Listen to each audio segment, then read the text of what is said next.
미술계에 충격이 전해졌습니다.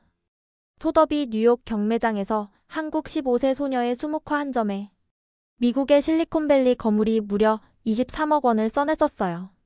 프랑스 루브르 박물관의 수석 큐레이터는 충격적인 발언을 했었죠. 피카소도 반 고흐도 이제는 과거일 뿐이에요. 진정한 미술의 미래는 한국에 있었습니다. 그들의 기법은 서양 거장들보다 수백 배는 더 심오합니다.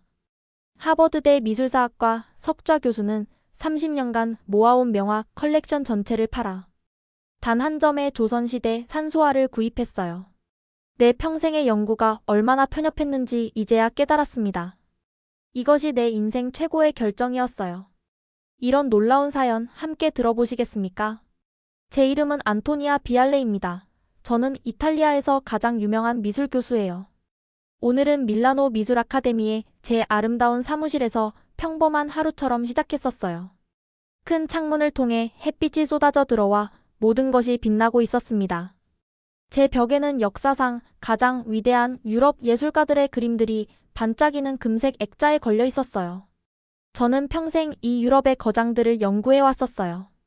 제가 미술에 대해 이야기할 때면 모두가 귀 기울였었죠. 박물관들은 그림이 수백만 달러의 가치가 있는지 알고 싶을 때 저에게 연락했었습니다. 저는 유럽 미술에 관한 책 10권을 썼고 항상 제자들에게 같은 말을 했었어요. 유럽 미술은 단순히 세계 최고예요. 다른 어떤 곳도 이런 놀라운 걸작들을 만들어낸 적이 없죠. 저는 진심으로 이것을 믿었었어요. 왜 안 믿겠어요? 저는 달리 생각하게 만드는 것을 본 적이 없었으니까요. 오늘까지는요. 밖에는 비가 내리고 있었고 저는 오후 수업 전에 이메일을 확인하고 있었습니다. 그때 컴퓨터 화면에서 동영상 추천을 발견했어요. 한국 고등학생, 미술계를 놀라게 하다. 저는 혼자 웃었어요. 그래 생각했었죠. 또 다른 과장이구나. 하지만 수업 시작 전까지 10분 정도 시간이 있네. 별로 기대하지 않고 재생 버튼을 클릭했어요. 화면에 박서연이라는 한국 소녀가 나타났어요. 그녀는 단정한 교복을 입고 자신의 그림 옆에 조용히 서 있었습니다. 그리고 그때 저에게 모든 것이 변했어요. 그 그림은 달빛 아래에 있는 단순한 흰 백합 꽃을 보여주고 있었어요. 하지만 잠깐만요. 이것은 전혀 단순하지 않았어요. 오래 볼수록 더 많은 것을 보게 됐어요. 백합은 살아있는 것 같았고 생과 사, 기쁨과 슬픔, 빛과 어둠에 관한 깊은 이야기를 들려주고 있었어요. 붓터치는 완벽했어요. 너무 무겁지도 너무 가볍지도 않았죠. 색상들은 제가 이전에 본 적 없는 방식으로 섞여서 내면에서부터 빛나는 듯한 무언가를 만들어내고 있었습니다. 이건 놀라워요. 저는 코가 거의 화면에 닿을 정도로 가까이 다가가며 속삭였었어요. 제 심장이 빠르게 뛰고 있었습니다. 어떻게 고등학생이 이렇게 심오한 것을, 이렇게 완벽한 것을 만들 수 있을까?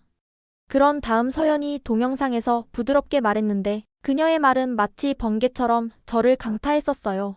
저는 제 눈에 보이는 것을 그리고 싶지 않아요. 저는 제 마음이 느끼는 것을 그리고 싶어요. 저는 팔에 소름이 돋았어요.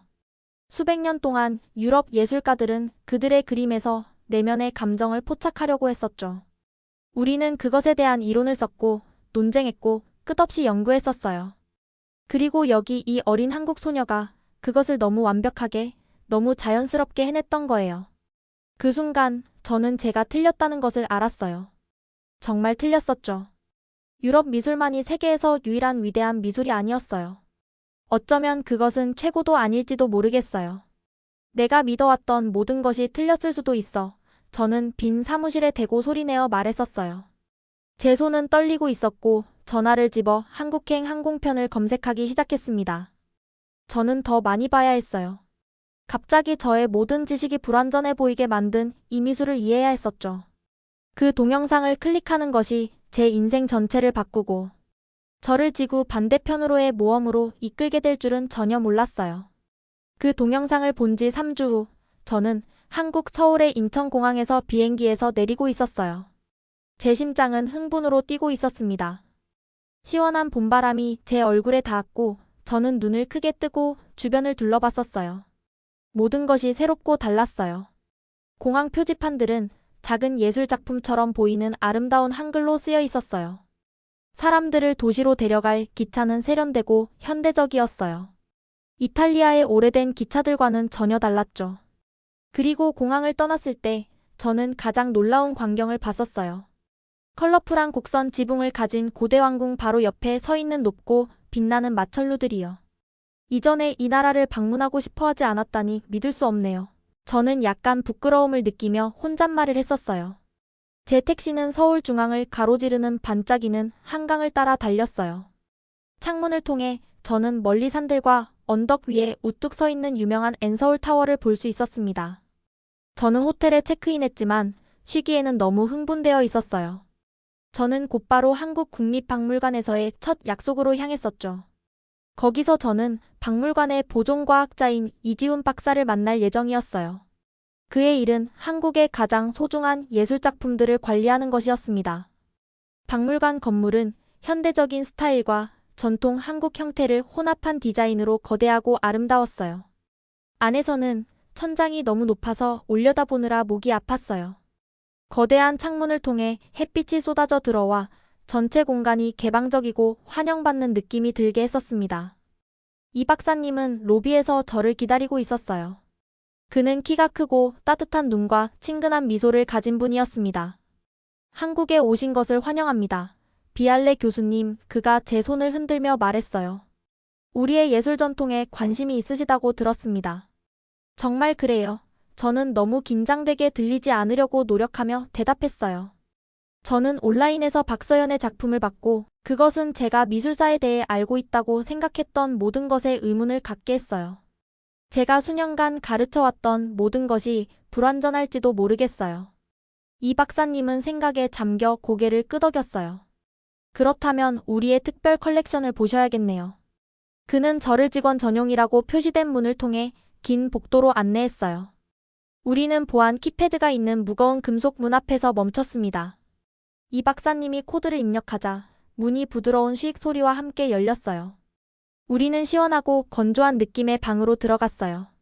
오래된 예술작품을 보존하기에 완벽한 조건이었죠. 이곳은 우리의 보존실입니다. 이 박사님이 설명했어요. 제가 보여드리려는 것을 볼 수 있는 방문객은 거의 없어요. 그가 버튼을 누르자 조명이 천천히 밝아졌어요. 저는 저도 모르게 큰 소리로 놀라움을 표현했었습니다. 제 앞에는 제가 상상조차 하지 못했던 보물들이 있었어요. 섬세한 종이에 그려진 고대 그림들, 아름다운 접이식 병풍, 그리고 수백 년 전의 긴 두루마기들이요. 색상은 여전히 선명했고 선은 정확하고 유려했습니다. 이 박사님은 조심스럽게 흰색 장갑을 끼고 부드럽게 큰 풍경화를 꺼냈어요. 이것은 정선이라는 화가의 인왕제 색도라고 불려요. 그가 말했어요. 거의 300년 전에 그려진 그림이에요. 화가가 어떻게 단지 다양한 농도의 검은 먹으로 산과 안개를 표현했는지 보세요. 저는 완전히 놀라서 더 가까이 다가갔어요. 화가는 단 한 가지 색상의 먹만으로 전체 산 풍경을 만들어냈어요. 그런데도 저는 안개를 느낄 수 있었고 봉우리의 높이를 감지할 수 있었으며 거의 폭포 소리를 들을 수 있을 것 같았습니다. 이 기술은 놀라워요.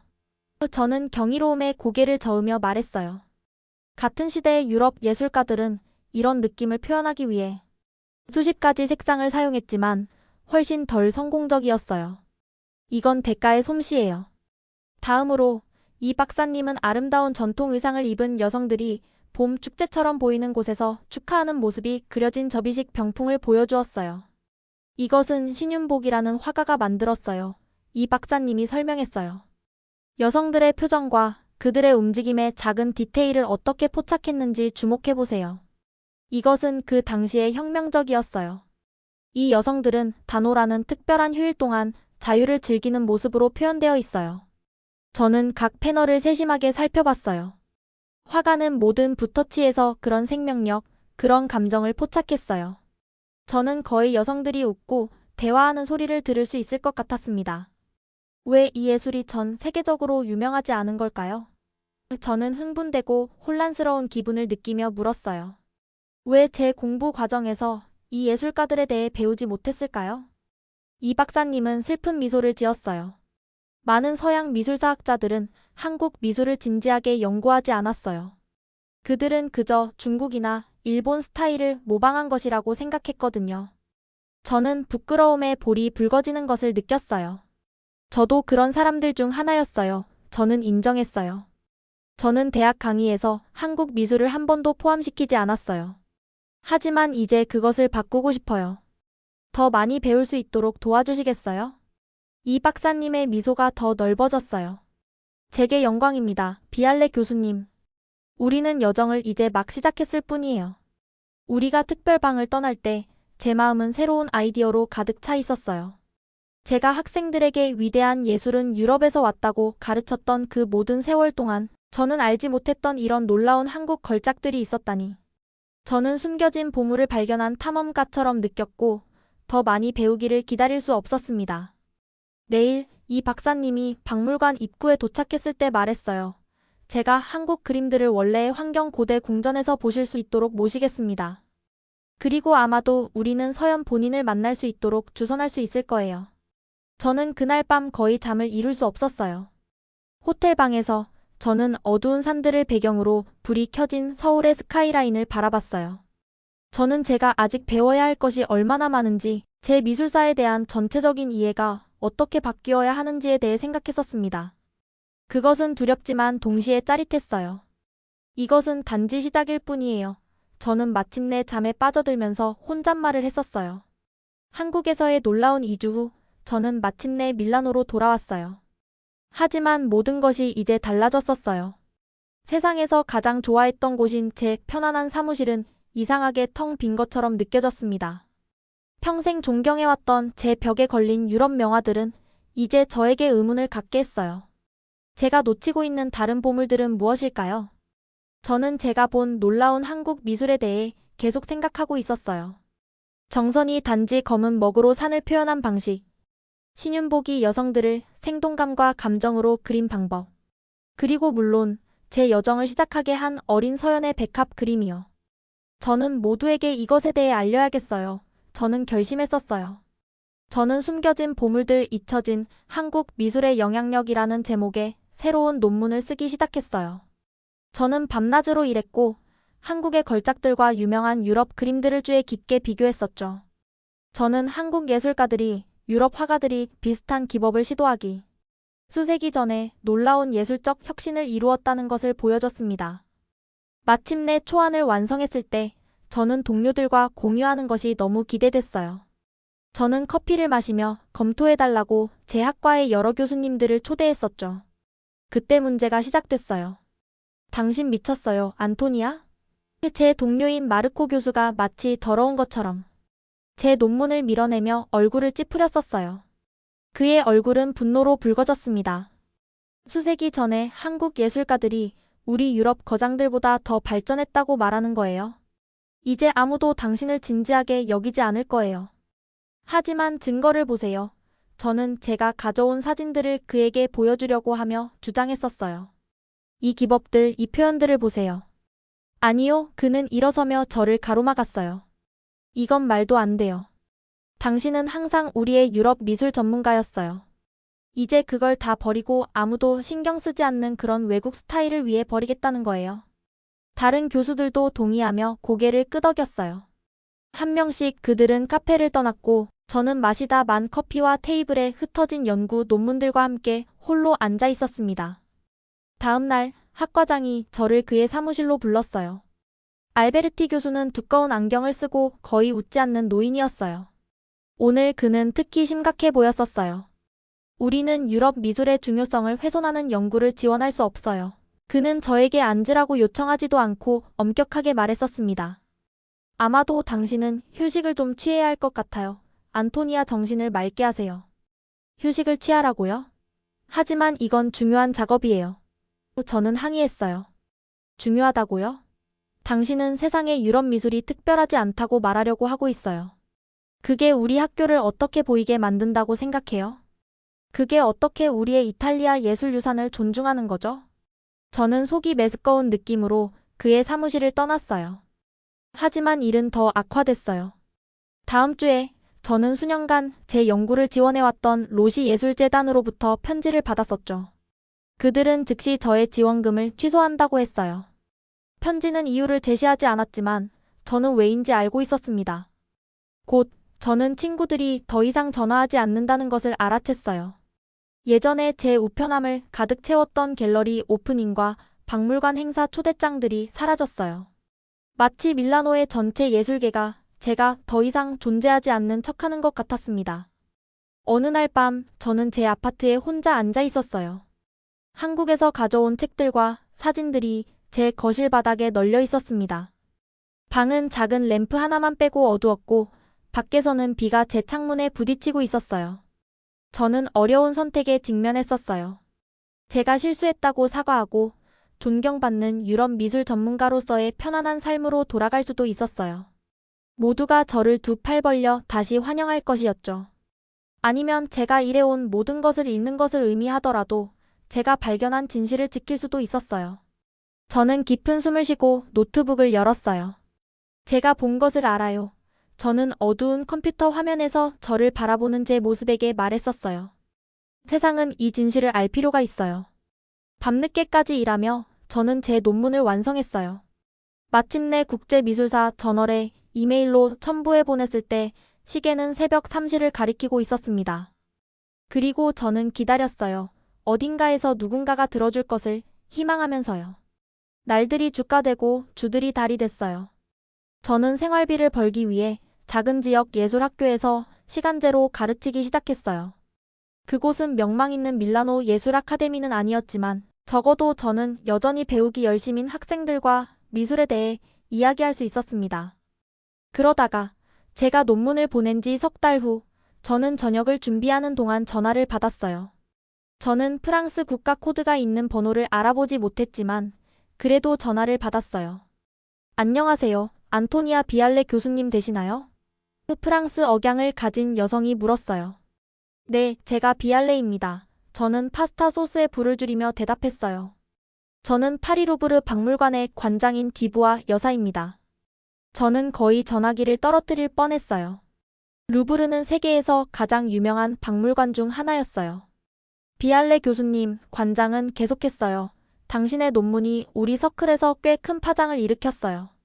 많은 사람들이 당신에게 동의하지 않지만 다른 이들은 당신의 발견에 매료됐어요.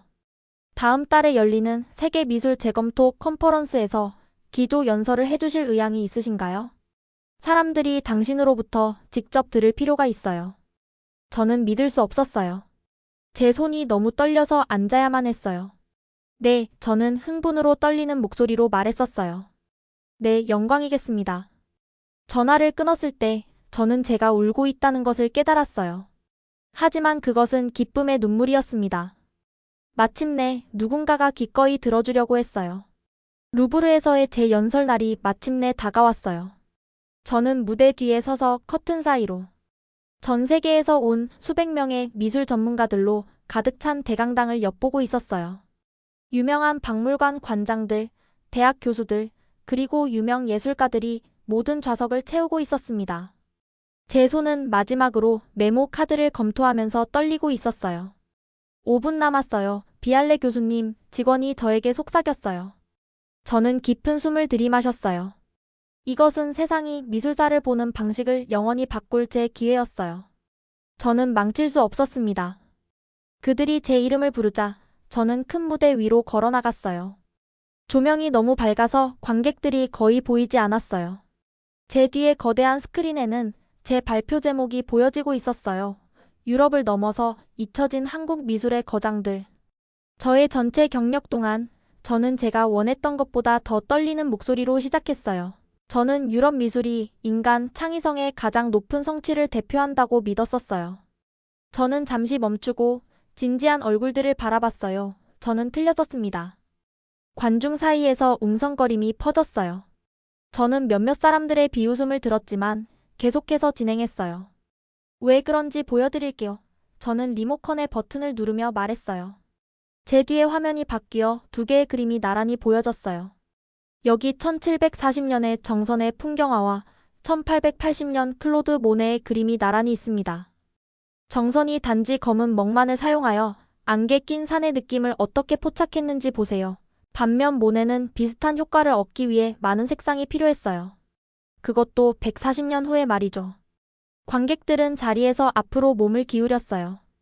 저는 그들의 관심이 날카로워지는 것을 느낄 수 있었습니다.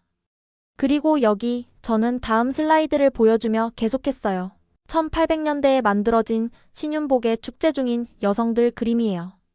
옆에는 20세기 피카소의 작품이 있습니다.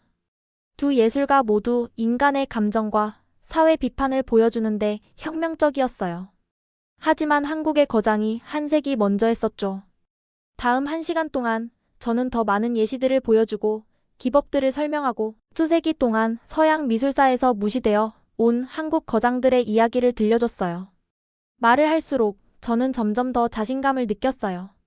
이건 단지 다른 사람들이 틀렸다는 것을 증명하는 것이 아니었어요.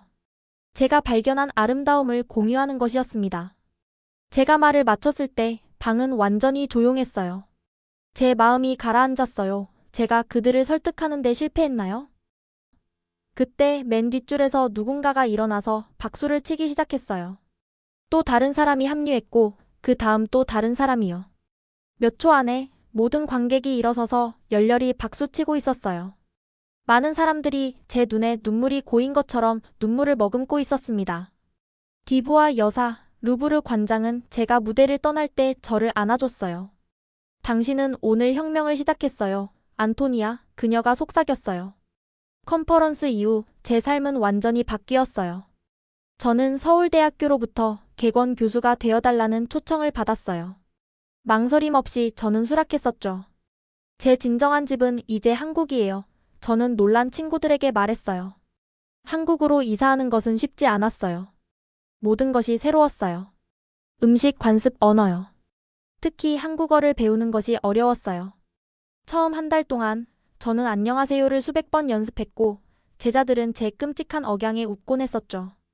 하지만 저에게는 훌륭한 선생님들이 있었어요. 박물관의 이 박사님이 정기적으로 저를 방문했고 놀랍게도 저는 또한 제 여정을 시작하게 한 그림을 그린 고등학생 박서연으로부터도 도움을 받았어요. 그녀는 서울대학교에서 공부할 장학금을 받았고 종종 제 발음을 도와주면서 직접 만든 김밥을 가져다 주곤 했었어요. 교수님, 점점 나아지고 계세요. 제가 같은 실수를 20번씩 반복해도 그녀는 저를 격려해주곤 했어요. 천천히 저는 집에 있는 느낌을 갖기 시작했어요. 저는 과제물을 채점하면서 한국 민요를 흥얼거리기 시작했어요. 저는 한글의 아름다운 디자인을 바라보며 그것이 얼마나 과학적이면서도 동시에 예술적인지 감탄하곤 했었습니다. 대학에서 저는 동양과 서양의 예술적 전통 간의 연결성을 조사하는 비교 예술 연구라는 새로운 학과를 만들었어요. 전 세계에서 학생들이 우리와 함께 공부하러 왔었죠. 제 가장 큰 프로젝트는 국립박물관과 함께 위대한 한국 미술 전시회를 조직하는 것이었어요. 우리는 한국의 과거와 현재에서 최고의 작품들을 선별하여 파리, 뉴욕, 런던, 도쿄를 순회하는 전시회를 만들었어요. 모든 전시회가 완전히 매진되었어요. 사람들은 표를 구하기 위해 몇 시간씩 줄을 서서 기다렸었죠. 2030년 제 첫 발견 후 6년이 지나 저는 루브르로 돌아갔어요. 이번엔 긴장된 연설자가 아니라 한국 미술의 천재성 300년이라는 특별 전시회의 큐레이터로요. 우리는 유명한 박물관의 한 전체 구역을 맡았어요. 개막일에 저는 방문객들이 모나리자가 있는 갤러리보다 우리 갤러리에서 더 많은 시간을 보내는 것을 놀라움으로 지켜봤었습니다. 프랑스 문화부 장관이 개막식에 참석했어요. 그녀는 리셉션 중에 저에게 속삭였어요. 이제 미술사의 균형이 마침내 바로잡혔어요. 당신의 용기에 감사합니다. 같은 해에 저는 유럽뿐만 아니라 한국도 인류 예술적 성취의 중심 기둥으로 서 있다고 선언하는 새로운 미술사 교과서를 출판했어요. 그 책은 26개 언어로 번역되었고 세계 각국의 대학에서 필수 읽기 자료가 되었습니다. 가끔 저는 제 옛 고향인 밀라노를 방문해요. 한때 제 연구를 거부했던 밀라노 예술 아카데미는 이제 저를 특별 강연을 위해 초청하고 있어요. 제 옛 사무실에서 저는 더 이상 레오나르도 다 빈치나 피카소의 그림을 전시하지 않아요. 대신 정선의 금강산의 큰 복제품과 서연이 루브르 전시회를 위해 특별히 만든 새로운 그림이 있습니다. 매일 아침 하루를 시작하기 전에 저는 이 두 예술품을 바라보며 미소를 짓곤 해요. 저는 더 이상 단지 이탈리아 학자가 아니에요. 저는 종종 제자들에게 말해요. 저는 한국 미술의 증인이자 전 세계에 진실을 전하는 전달자로 살고 있어요. 그리고 이것은 우리 이야기의 시작일 뿐이에요. 우리가 함께 쓰고 있는 새로운 미술사, 편견의 벽을 허물고 우리의 놀라운 세계 어디에든 존재하는 아름다움에 눈을 뜨게 하는 미술사예요. 오늘의 사연은 여기까지입니다. 앞으로도 계속해서 감동적인 이야기로 찾아올게요. 구독과 좋아요, 알림 설정 꼭 부탁드립니다. 오늘도 시청해주셔서 감사합니다.